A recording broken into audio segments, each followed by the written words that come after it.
Okay, so in a weird way, Stella's right here. So it's so funny the other day that somebody thought when Stella was snoring so loud, somebody thought it was a cat.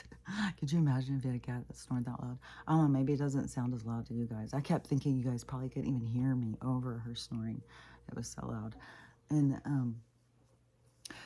but I just wanted to get started to keep having a sneezing fit. Like just sneezing, sneezing, sneeze. It happens all the time out here. I swear to God, I don't know. Well, I know it's our environment. And I just got this cup of tea. I drank a half of one, but I was really noticing like, oh my gosh, my lungs are really tight. And so when I'm drinking this, don't be surprised if I start coughing. And another thing too, yesterday,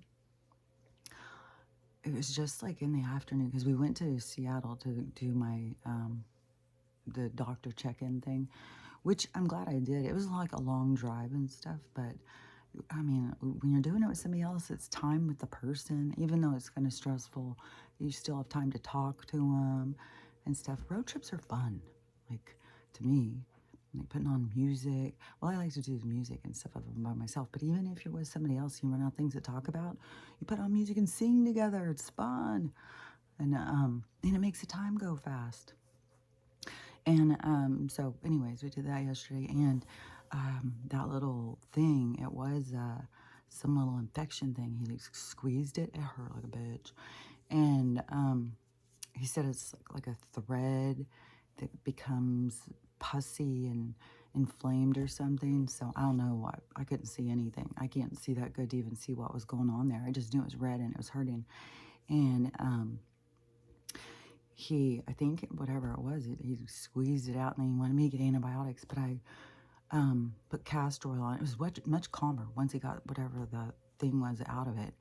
And then I just put castor oil. And then this morning, well, it's always a reminder. It's not like, aha, no. It's like they're constantly talking. It's just like if you're paying attention. And so it reminded me of the oregano oil. And so I put some of that in my nose. And how I remember it even was that my nose keeps hurting. And so I put some of that in my nose. And then I put some of that on there too. I was like, because that's stronger antibiotics than anything else. And I mean, it looks good today. It looks good even after I got home. I look better and it's way better already. But, I could see like if you're an artist, you want to see the completion of your work. So I had respect for, him wanting me to come back in. And then plus I know it's like a medical wrap up thing, like you got to close it out. And so, he took a bunch of pictures because he said women always want to know, like, what's it look like afterwards? So he took a bunch of pictures and he's like, do you mind if I show them? And I'm like, no. I had to go sign some papers. He said, I'll take all your tattoos out of the picture. Nobody will be able to tell it's you. I was like, I wasn't even thinking about that, but well, I'm glad you were. And what else was I going to say? And we went and we stopped at a place and we got shrimp tacos. I had a bathroom emergency. I don't know if it's because of I don't go out to eat that much or what the hell. I mean, I never go out to eat.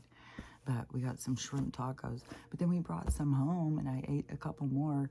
There's the little street taco things at this cute little trendy place. But it was all, I mean, probably people were bilingual, but everybody in the place was Mexican.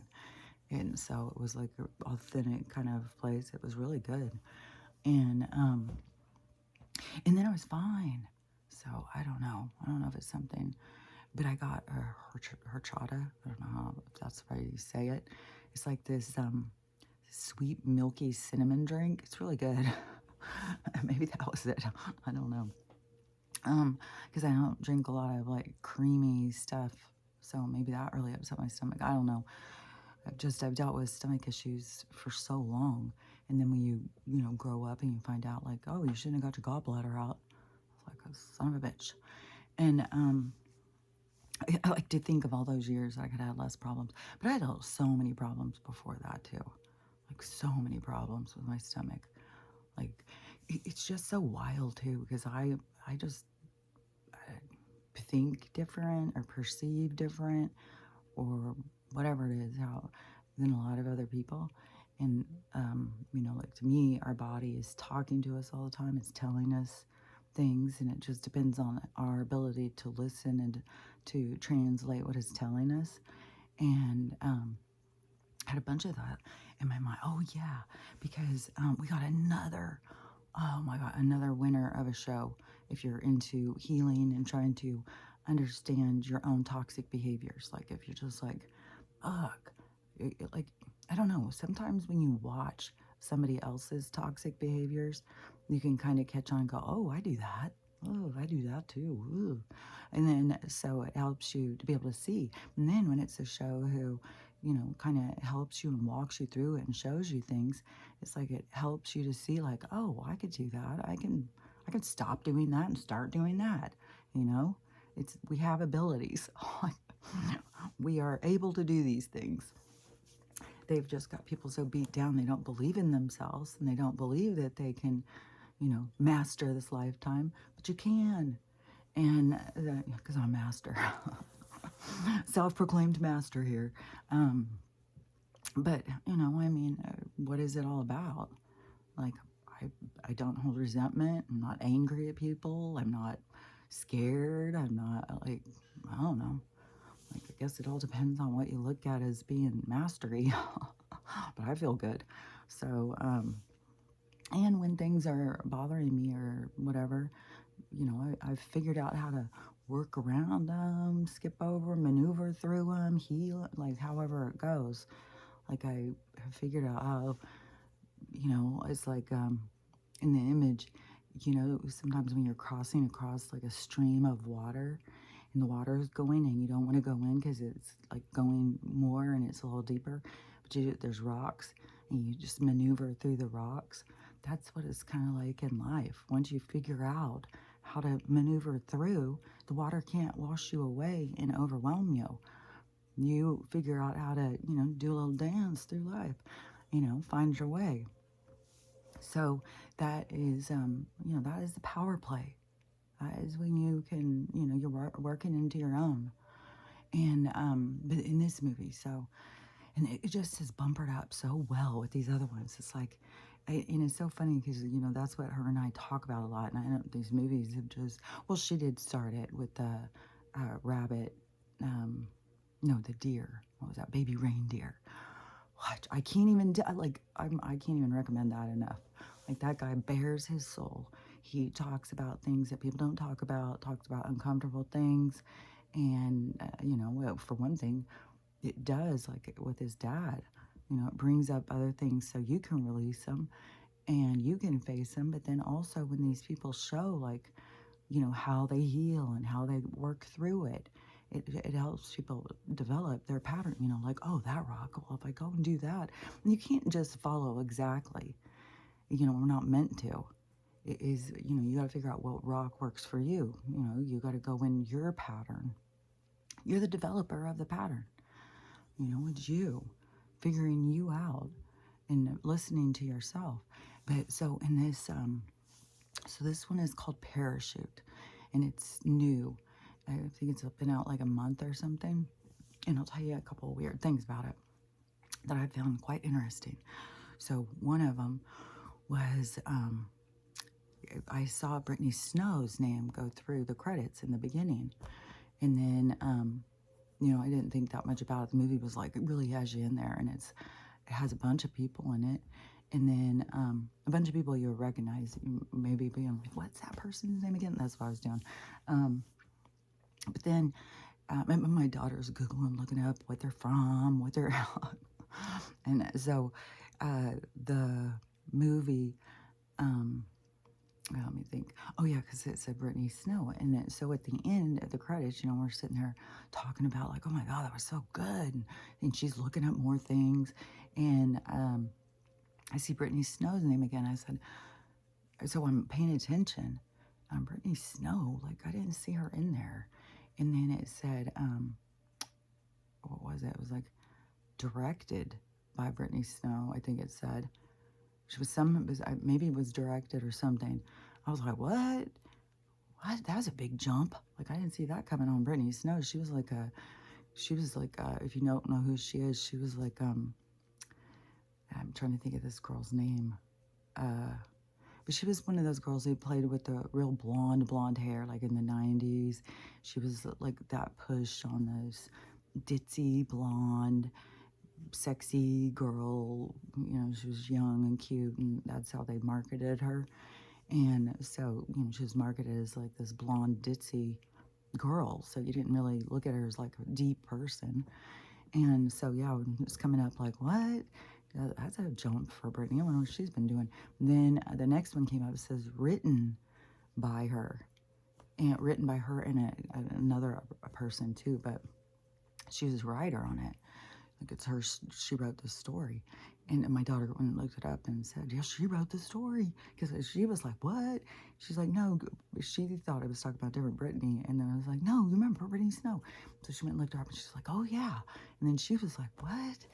Like that is like, like, I don't know, like if all of a sudden they said, Britney Spears wrote this deep, meaningful movie, this deep, meaningful story, bearing her soul or something, and it'd be like, I don't know, maybe Britney Spears isn't a good one. Maybe there's lots of people who think like, well, she's been bearing her soul for 30 years.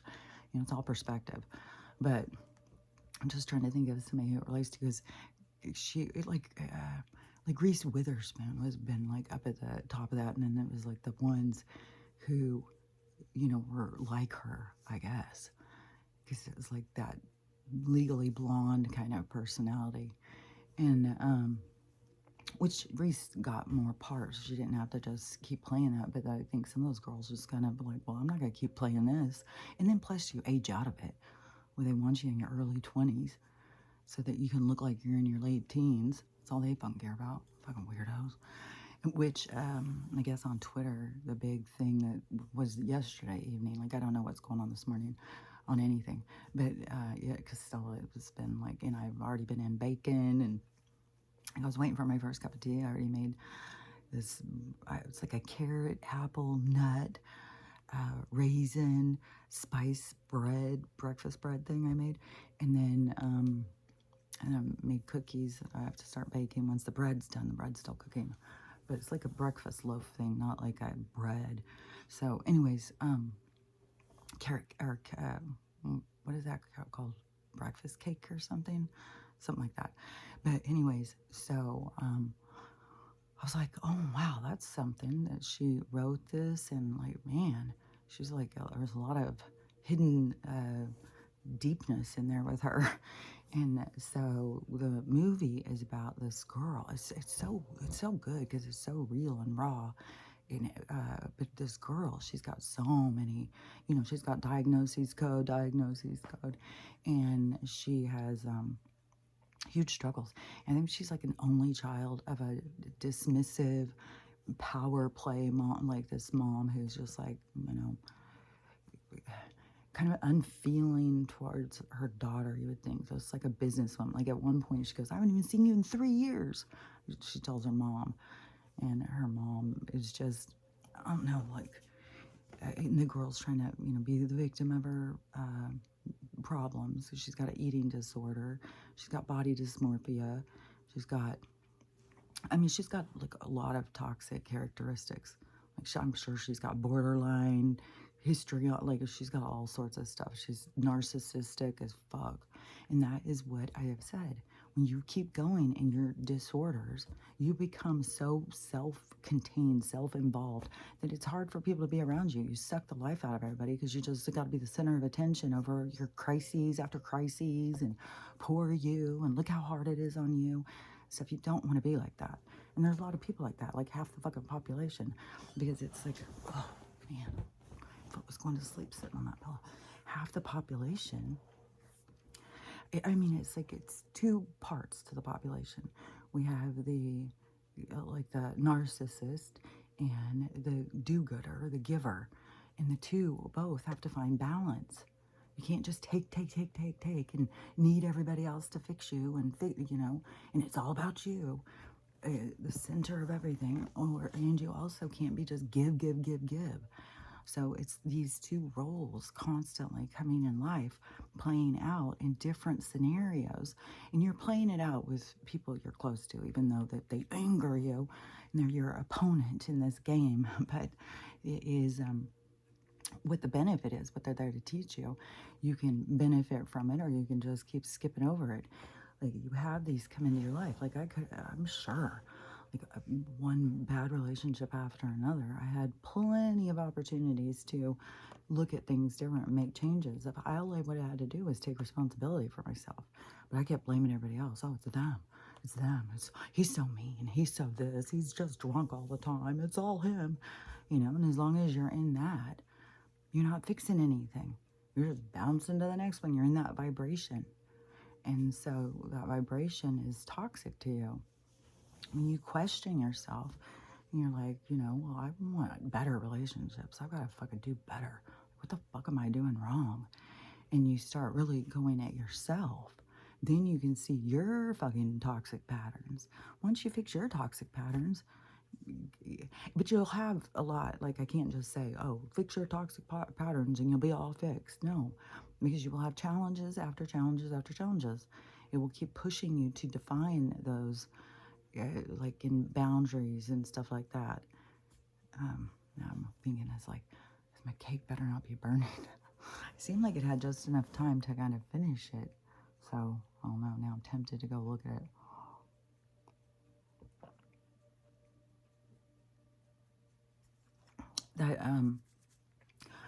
So you have opportunities in life to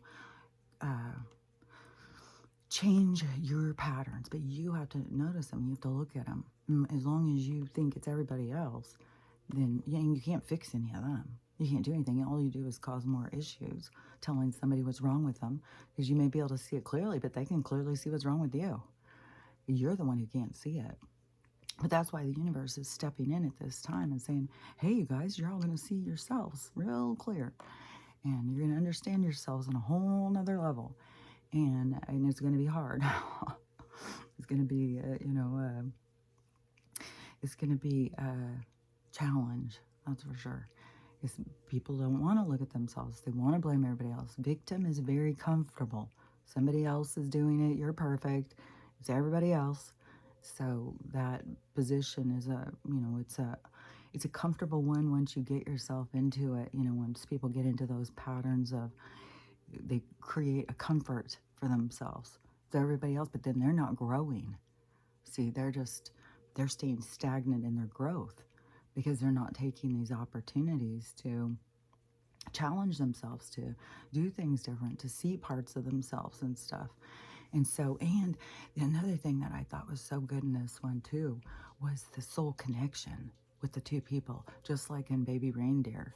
Like, you can see this connection between Baby Reindeer and Martha, because a deep connection. It's like they're psychic to each other. That is because you are, seriously, even the people who you think are your worst enemies are the people here to show you and teach you are on at your vibration. Like, you're not sitting up in the heavens in high vibration and you're going down to the low vibration of all these losers so that they can come in and challenge you. No, that's not how it works.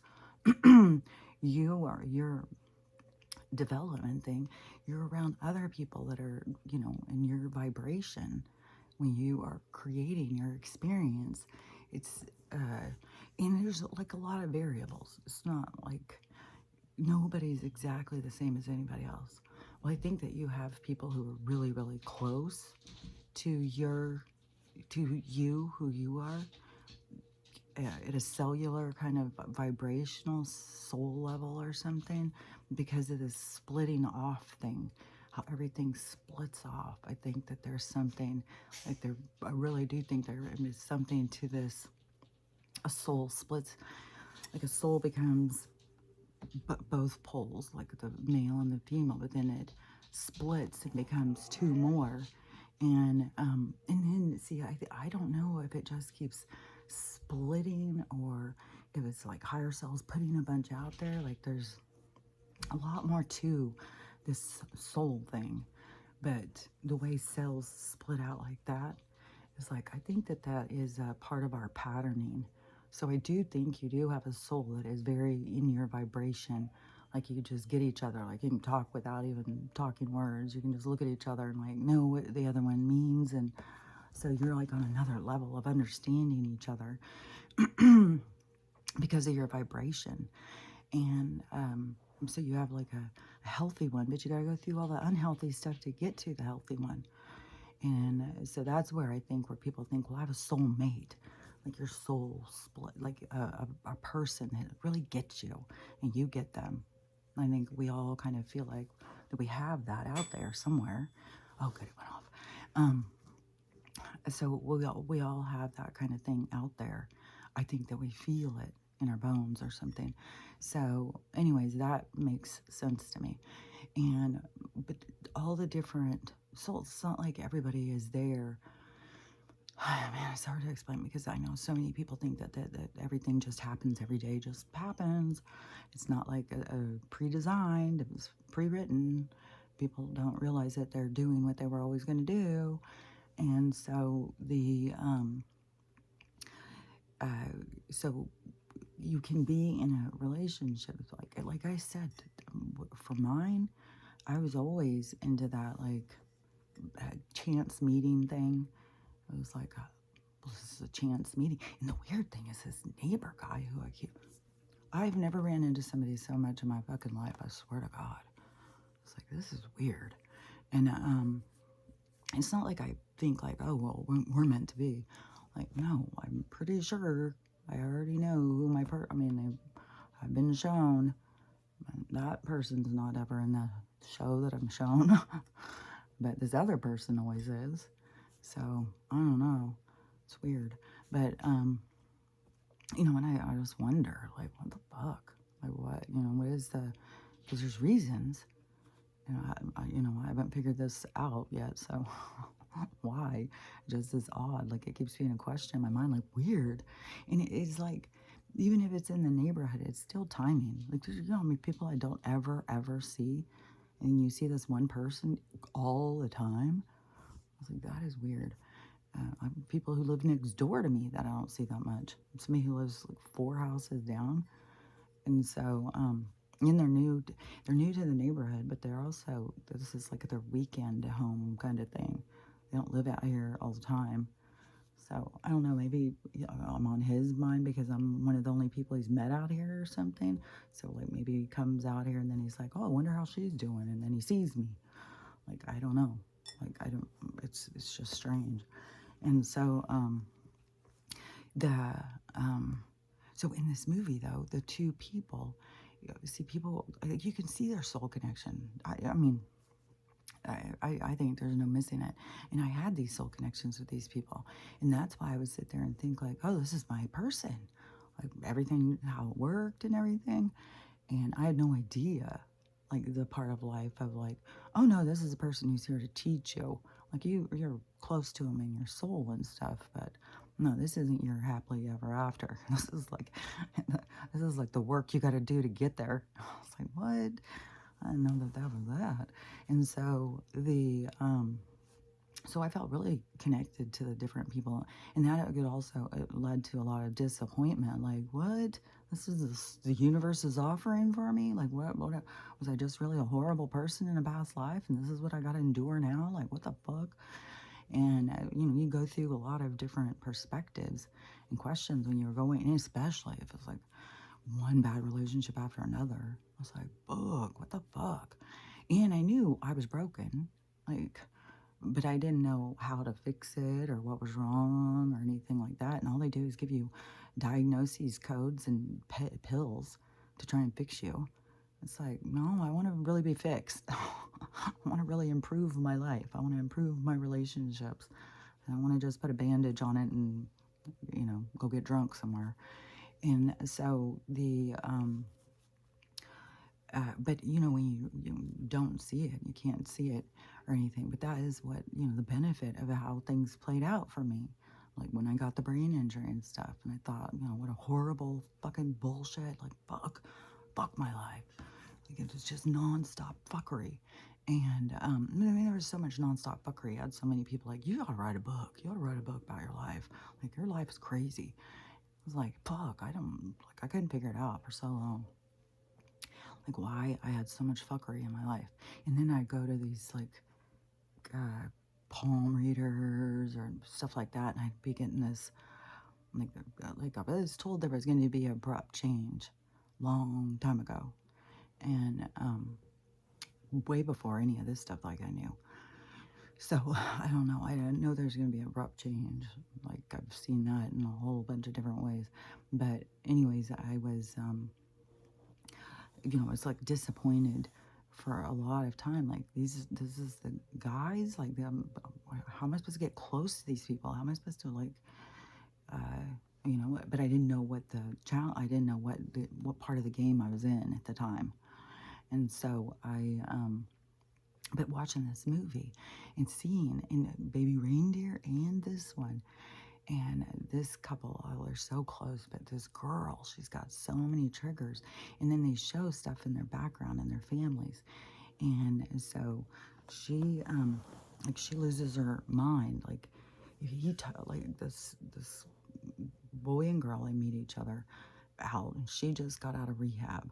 And he's just a super nice guy. And they have the sexual tension and stuff. They have, but she's like hot and cold, up and down. Like, she wants to do it, but then she's just started this 12-step program, and she's not supposed to date for a year. But he's like, well, let's just be friends. He's just that kind of guy. Just really, they hung out together all the time. And they had a strong relationship, just not a sexual one. And so they were super close. They were like the cutest couple, always just laughing and having fun and stuff. And so you just think they're so adorable. Like, but then he goes out to lunch or goes and helps an ex-girlfriend or something. That triggered the fuck out of this girl. Like, she has triggers from abandonment and rejection because of her mom. And her dad died when she was 19. And I would say this girl, like, mid-20s or something. And then her mom became more distant. And her mom's really well-off, a business lady, and pays for her New York apartment and all of her stuff. So then her mom holds it over her head. And then her mom's distant. She's not there for her. Because in this battle royale she has with her mom, they say a bunch of stuff. And the mom is so fucking rude and cold and hard. And and I know I had a little bit of that in me because, my daughter was like, Mom, don't you? Like, so I was like, oh my God, that woman hit me. My daughter was like, well, don't you think you had a little of that? But see, that was when I was that type A personality. I wasn't as hard as that lady, I think. But I had a hardness for sure. And, I was raised also with a mom who was distant and stuff, like I've said before. And so I could relate to that.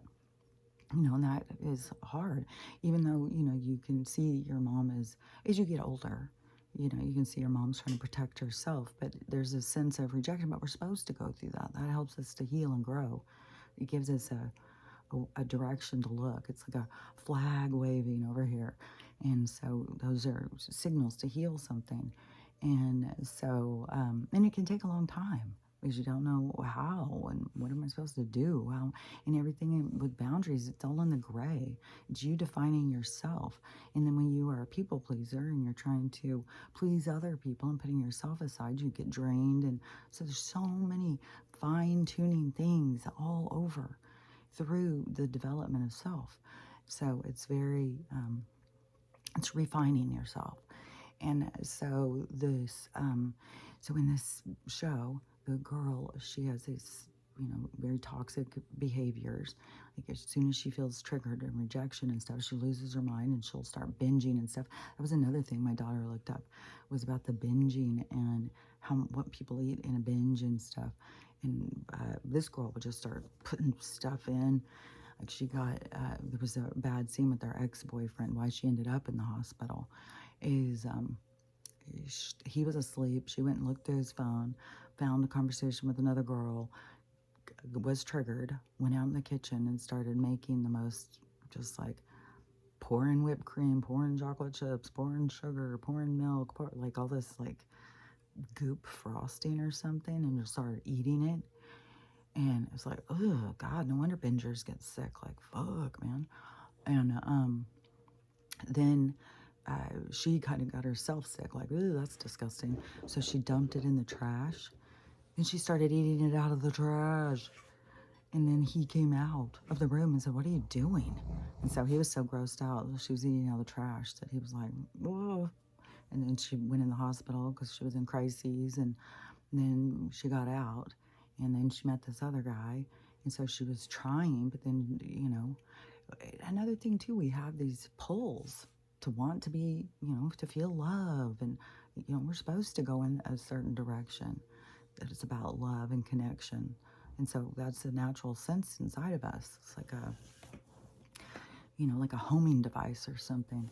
And so she, you know, and it's an internal battle, finding, you know, your love and finding balance and finding separation and defining yourself, you know, not becoming codependent and emerged in someone else's energy and stuff, because it's easy. And that's how you develop these really toxic patterns. And they do so good on showing this in this movie. And so she gets triggered about, and then she gets mean, and I like, fuck, there's so many things that she did that I could totally relate. Like, I couldn't relate to the binging thing. That was another, also, when she was looking up the, you know, different things that people binge on, like, it's really crazy how much stuff that some of the people will eat.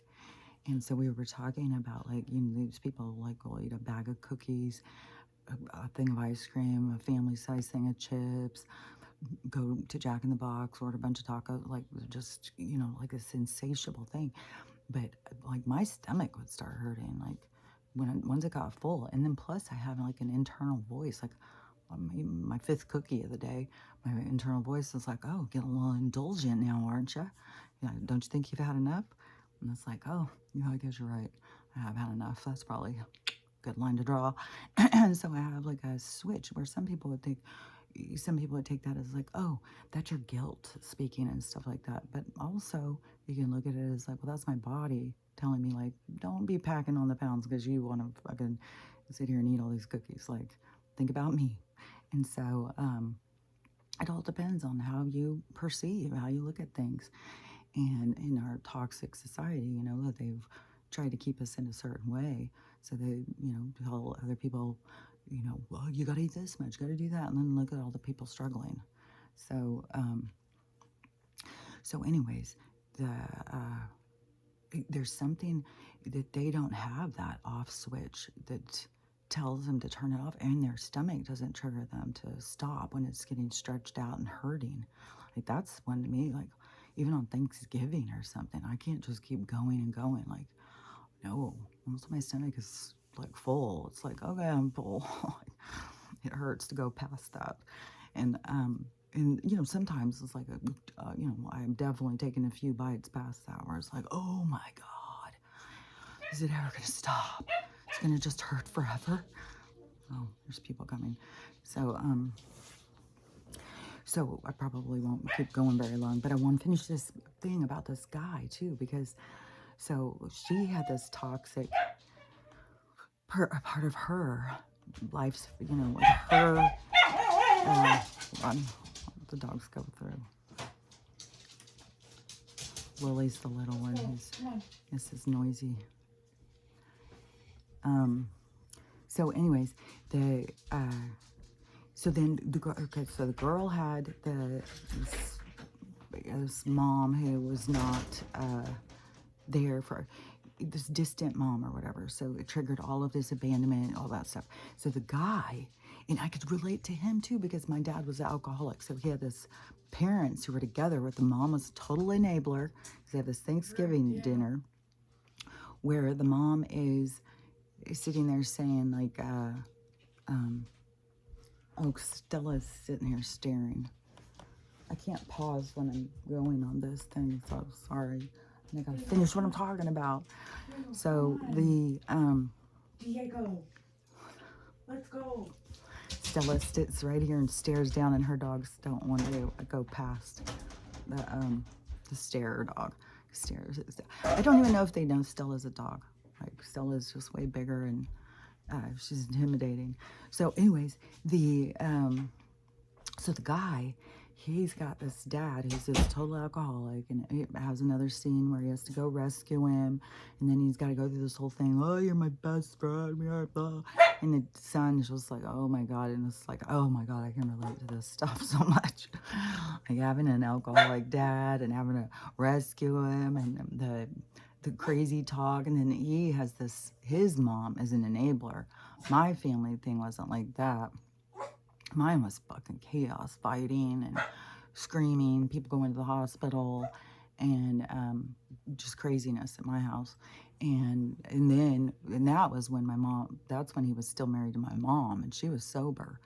Once he married another alcoholic, it was just like, woo, it was a wild party then. It was wild. Like I've said some stuff before, like coming home.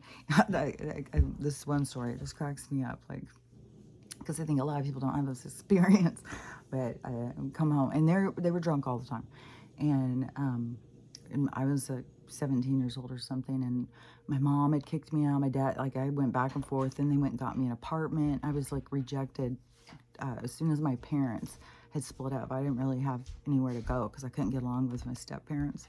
So, but I was back at his house at this time, and when I came in to the house, all the lights were off, and that was not regular. Like they were more of a person who would keep the kitchen light on, say, all night long. And then so I went to go turn the light on, and my dad was like, shut, Kelly, duh. And I was like, what? And I go around the corner, and they have this big living room. It's like this big sunken living room, and they have these big chairs, this furniture we had with my mom and dad when there was this whole Spanish style that was real popular in the 70s, and they were like that.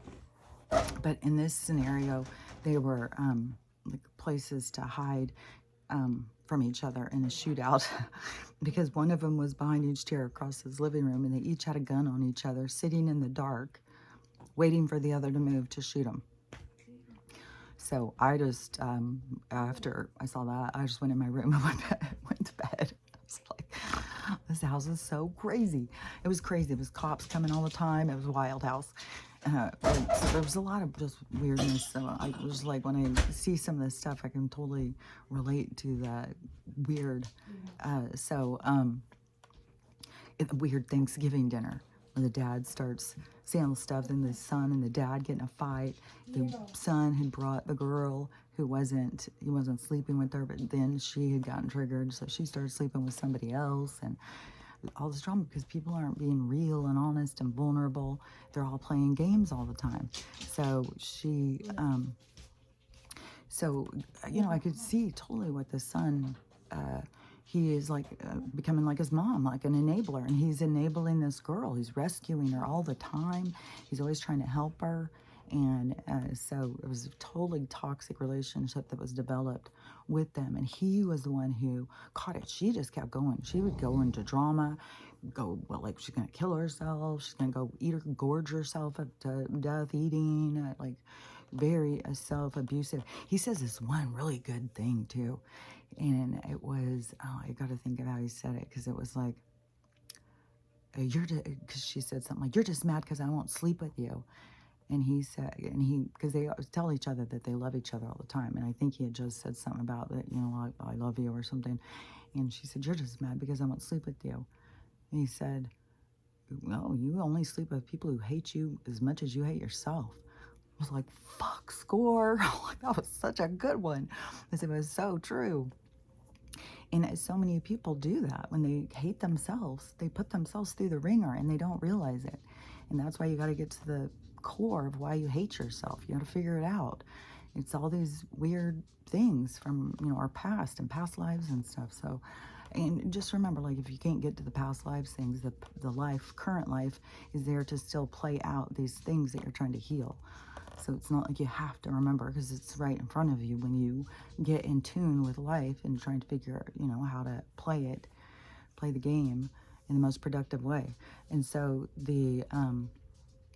so she had a big episode, and he was trying to save her again, and she could be really mean and cruel, like, fuck, dude. Like, yeah, If you got in a fight with me, just be prepared, because I'm not gonna just sit there and say, "Oh, you're a stupid asshole, you're a stupid bitch ass," and stuff like that. No, I'm gonna go in hard. I'm gonna tell you what's really going on. Like, you're just upset because your mom won't talk to you. So she was definitely had that cruel streak. Like, you hurt me, I will fucking hurt you 10 times worse. And and I was toxic like that. And it's just crazy too, because I didn't have the enabler mom. I had the mom like her and the dad like him. And like, we all have these prearranged relationships and stuff. But so I could relate to both people, of like their internalized trauma and how they kind of distributed it through their lives. And so he uh, he started going to like Al-Anon over his dad, and then he started understanding his own responsibility and his patterns by going and taking responsibility, because you learn you can't fix other people. They have to fix themselves. You can't go and do it. And it's not so much as like a spiritual perspective, but it does have some good things, just like the Bible has some good things, like don't kill people. And so the 12-step program has some good things too. And so where you can learn how to have better boundaries, how to take responsibility for yourself. Like, it teaches those things in the steps. So so he started seeing that, and she started going like more hard and desperate, because he got a girlfriend, and she had already turned on him at another time. And so she did this all the time. It was this back and forth, because this is what you get into with, when you're in one of those relationships. It's there to teach you. Is this total back and forth. And so she was being totally mean, rejecting him again, of her fear of rejection.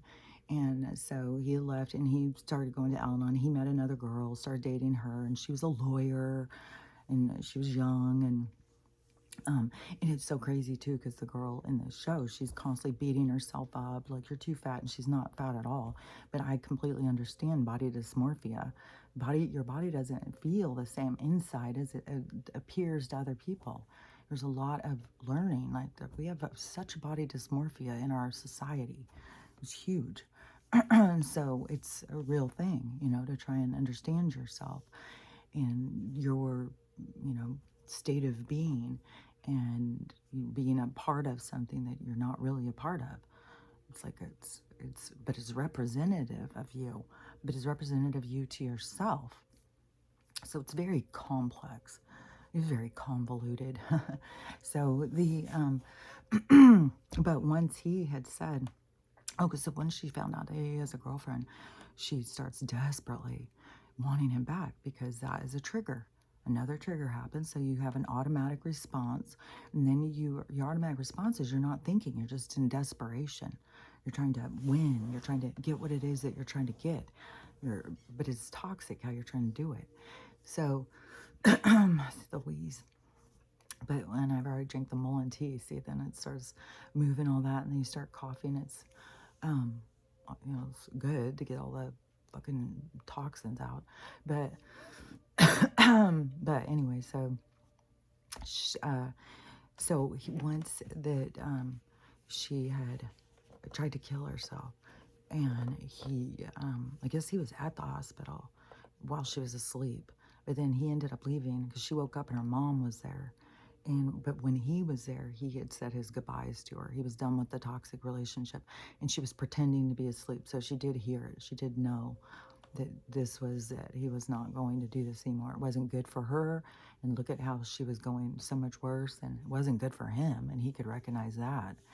And even though how much he loved her, and this super strong soul pull, but the thing is you don't want to be pulled into something toxic. You have to be able to be strong in your boundaries, even when you have this strong pull towards something, but you got to be able to recognize that it's not good for you. And so he could recognize it, and he could set a boundary, and he stopped hanging out with her. They ended up running into each other at her best friend's gender reveal party or something. He brought his girlfriend, and see, his girlfriend was thicker than her. And so, she didn't have that part. Well, she's skinnier than me because that's what this girl was constantly, everywhere she'd go, every little trigger, every little anxiety, she started comparing herself. Look at this girl's arms, look at that girl's legs, look at this girl's, just constantly. And I know there's other people out there doing that all the time. Like, it's so all consuming to go into a situation and keep comparing yourself. And if everybody doesn't laugh when you want them to laugh, then, something's wrong with you.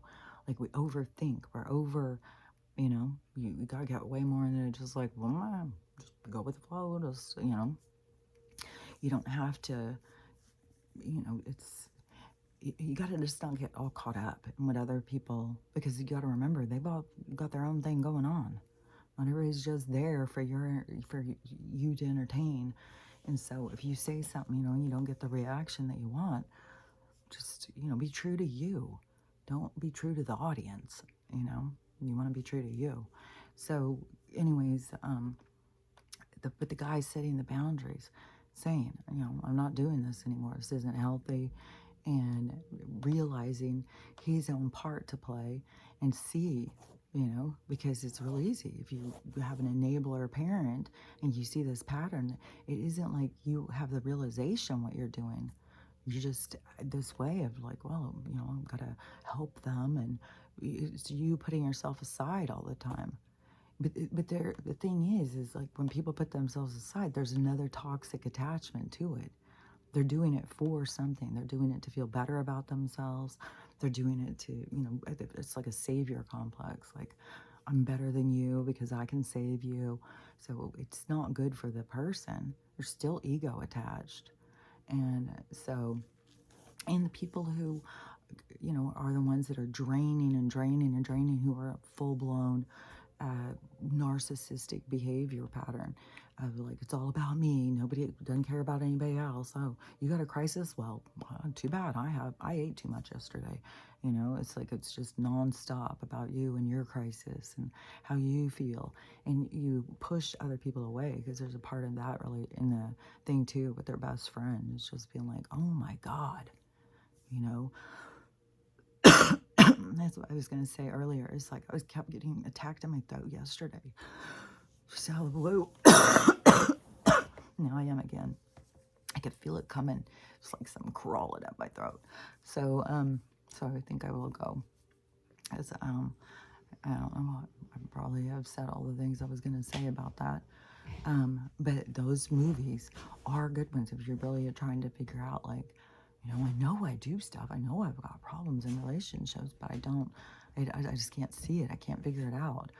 Watching some of these movies, and then this is what's going to be coming in this, like, in our society. When I tell you about this energetic change, there's going to be more and more of these kind of movies that help you to see more and more bearing the soul, more and more really showing the toxic stuff in relationships and stuff. And that is what I was saying too in the articles. Like, man, she's really put out a really powerful, raw movie showing, stuff about healing and stuff. It's really, really good. And I don't know. There could be people who are so far from their healing, so far removed from that perspective that they could watch it and not see that. But if you are thinking about healing and relationships and stuff like that, and you watch them, I can't imagine that you wouldn't see different sides of yourself. Like, oh man, I do that same thing. Like, as soon as somebody says something to me, like, I'll snap right back with that. Because the part is to see is that the wound inside of you, like, there's a reason you're snapping back.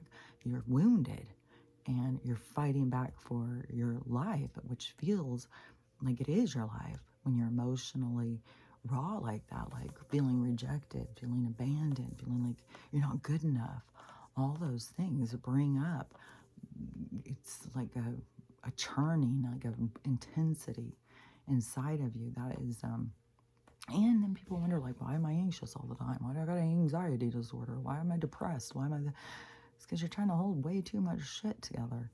It's like you got to be able to let go of some of the stuff. You got to let things just fall as they may and take your lessons as they come. and not try and, hold everything up and hold everyone up and fix this for them and fix this for them. And, you got to let go of some of the stuff. And, if you're somebody who's draining everybody and, it's all about you, poor you, you've got it harder than anybody. It's like then you are probably working on your empathy and compassion. You're here to learn how to be more empathetic, or it could be that you have it in you, but you're here to learn it from this other perspective. Maybe it's, when I'm going through huge challenges and to still be able to minimize, and I'm not saying minimize yours, like to just be like, oh, well, nothing that happens to me matters. No, but to be able to,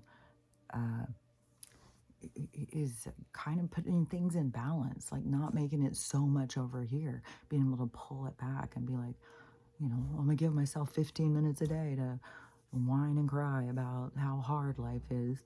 And then after that, I'm just gonna get out there and make the best of the day. Whatever it is that you feel like you need to do. You don't need to ignore, that you feel sad or rejected or whatever, but you just don't want it to take over your life. You don't want these toxic patterns to be how you live your life. You want to learn how to, it's not like you can control life or steer it. It definitely has to do with like your attitude as you're going through it. And if it's your attitude sucks, then it is this concept of the vibration and the manifesting. So when you want to manifest the good things in life, that's where you want to be putting out that energy. Otherwise, you're just pulling in the bad things so you can learn from them. That's what you got to remember, is all the things that you're pulling in is to teach you. You can't pull in somebody else's lessons. Yours are vibratory match to you. And the people who, and you got to remember, like, this is so fucking perfectly designed. Like, this is like the fabric of the universe was created, and it's so perfect. Like the exact moment you're gonna run into somebody, the exact, like, it's fucking supernatural, man. That's what it is. It's supernatural. So, anyways, but those movies are my offering. So this week, if you want to go and try and, understand yourself in a deeper level, but it is going to go way more in this society. It's going to keep going in this direction. And all of these other, P. Diddy's and stuff like that are all going to keep being exposed, and bad things, it's all this turning the other direction. And it's where you've aligned, where you've taken advantage. If you, with all the dark energy. Oh yeah, this is the other thing I gotta say. She's in the other room now because I didn't say anything about ghosts or portals or any of that kind of stuff. And so yesterday, after she comes out, she's like, "Your room is haunted." And so I just start cracking up. And I said, "I know. I don't sleep in there." And she's like, "Oh my God. We've been in here sleeping now. I can't sleep. The dogs are up all night and everything." And I said, "I know. It's rough." So she moved in the other room. But I've seen a light go on. She may be leaving today. Just, enough of this ghost house. She's like, "We got to get you out of this ghost house." And it's just funny because when I moved into it, there wasn't any. And I still swear it was like that day that me and my daughter were sitting, one of the other daughters, we were sitting outside, and it was really nice summer night, and we had music going or something. The TV was on, but I swear it was music. And we're sitting out there talking and laughing, and the TV started talking in our conversation. And I was like, "Oh my God, we've opened a portal. We've opened a portal with our energy." And I think that we did. And then after that, I had all this, people with dark energy, like the girl with the dark energy and stuff, and that just gets it going more. And I've got the mirrors covered and stuff. Well, one of the mirrors covered back there, but anyways, I just thought that was kind of funny. Not in a mean way, but you can't tell something like, "Oh, well, it's haunted back there." Let them, if it's really haunted back there, they'll figure it out for themselves. You don't have to have them see. So anyways, it's another, like, everybody who comes now is like, "I don't like it back there." Nobody likes it back there. still sit there watching back there. So, and there's a lot of stuff. And the reason why that they would be more stuck back there and not, but there is some that come up here, but you can't move past your vibration. So if there's a portal space as an energetic hole where other things can go through, but you can't go out of that space, of that energy, it still holds you. So in order, that's why our vibration matters so much.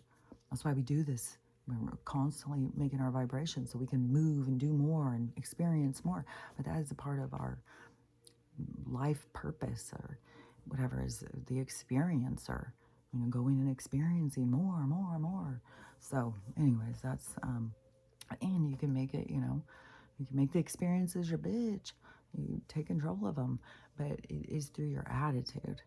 It's not like you can change them. It's not like you can sit there and, burn a couple candles and, and change your destiny or something. It is that you could think you did, but you change your destiny by changing your attitude, by changing how you look at things, by changing your vibration. So you can sit and be the victim and whine and cry, life's so hard, or you can start seeing the challenges as being beneficial and start working on those, and then you can start being the master. So anyways, that's what I got to talk about for today. And just remember through all this stuff to just keep working on you. All the things that are happening for you are happening for you. And so it's all, and there is no like quick thing, well, I already fixed myself, I'm all fixed. I don't think we can ever just be all fixed. There's always more to come. There's more stories, more interactions, there's more triggers, there's just always something. Because it's a gradient, it's an expansion. It's not like you go, oh, I fixed it, now I'm all better, now I won. No, it's like that's just how it works. It's just, you learned that, now there's another thing to learn. You learned that, there's another thing. You just keep going and going and going. That's how the universe works. That's what we are. This constant changing these patterns of understanding and learning and growing and stuff. It's the creation of patterns in the universe.